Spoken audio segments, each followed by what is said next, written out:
Assalamualaikum warahmatullahi wabarakatuh.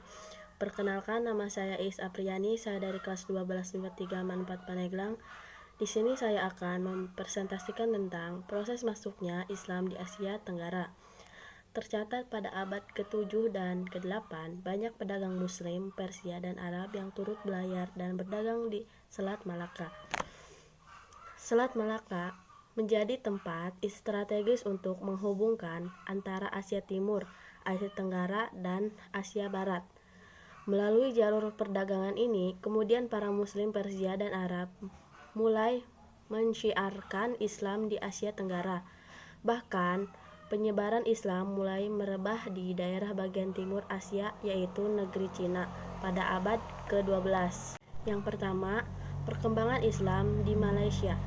Tidak adanya dokumen yang lengkap mengenai kedatangan Islam ke Malaysia menyebabkan munculnya berbagai teori tentang kapan dan dari mana Islam menyebar ke negara ini. Ajmi mengatakan Islam pertama kali ke Malaysia sejak abad ke-7 Masehi. Pendapatnya ini berdasarkan pada sebuah argumen bahwa pada pertengahan abad tersebut pedagang Islam sudah sampai ke gugusan pulau-pulau Melayu. Kedua, perkembangan Islam di Brunei. Brunei merdeka sebagai negara Islam di bawah pimpinan Sultan ke-29, yakni Sultan Hasanal Bolkiah Mu'ijadin Wadaulah. Berbeda dengan negara Indonesia yang menjuluki kepala negaranya dengan presiden, negara Brunei menjuluki kepala negaranya dengan panggilan resmi Sultan. Setelah merdeka, Brunei menjadi sebuah negara Melayu Islam berraja. Sebelum abad ke-16, Brunei memainkan peran penting dalam penyebaran Islam di wilayah Kalimantan dan Filipina. Sesudah merdeka, di tahun 1984, Brunei kembali menunjukkan usaha serius bagi memulihkan napas keislaman dalam suasana politik yang baru. Sultan telah melakukan usaha penyempurnaan pemerintahan dengan membentuk Majelis Agama Islam atas dasar UU Agama dan Mahkamah Kadi tahun 1995. Majelis ini bertugas menasihati Sultan dalam masalah agama Islam. Ketiga, perkembangan Islam di Thailand. Islam masuk Thailand pada abad ke-10 Masehi melalui pedagang Jazirah Arab. Penduduk setempat dapat menerima ajaran Islam dengan baik tanpa paksaan. Kawasan Thailand yang banyak dihuni umat Muslim adalah wilayah bagian selatan yang berbatasan langsung dengan Malaysia.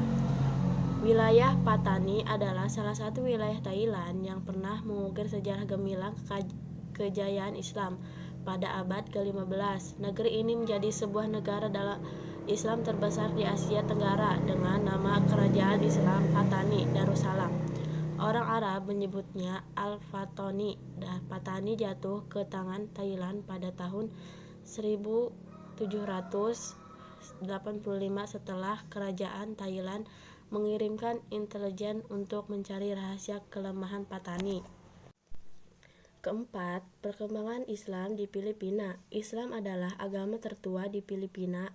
Islam masuk berkat banyaknya pedagang Muslim dari Teluk Persia, India Selatan, dan sejumlah kesultanan dan Indonesia dan Malaysia.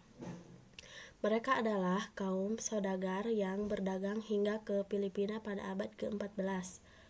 Data yang diperoleh dari laporan kebebasan beragama internasional Departemen Luar Negeri AS pada 2010, populasi Muslim di Filipina sekitar 9%. Mayoritas penduduknya memeluk agama Katolik Roma.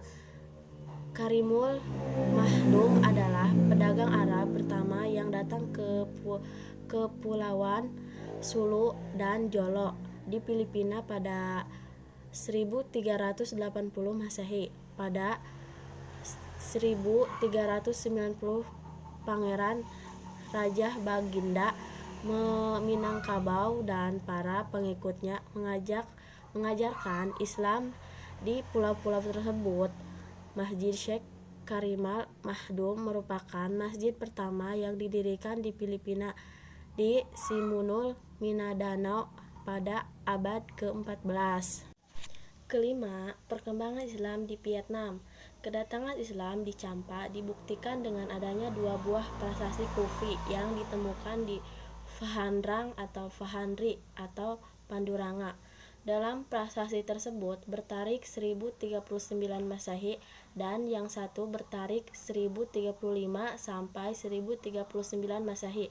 Ini menunjukkan bahwa orang Islam telah datang dan menetap di Champa semenjak pertengahan abad ke-10. Dalam cerita lain disebutkan bahwa setelah pada hubungan antara Champa dengan Islam sekitar tahun 1000 hingga tahun 1036 Masehi. Dari kedua ukuran tulisan prasasti Kufi di atas dikatakan bahwa keduanya ini berasal dari Syiah yang ditulis oleh orang Parsi atau orang Islam Parsi. Salah satu di antara keduanya yaitu bertulisan Abu Kamil yang mempunyai tujuan sama seperti orang Persia dan Irak datang ke Champa diduga untuk mencari kekayaan. Yang terakhir, Singapura. Singapura telah menjadi rute bagi pedagang orang Muslim dari Timur Tengah sejak abad ke-15.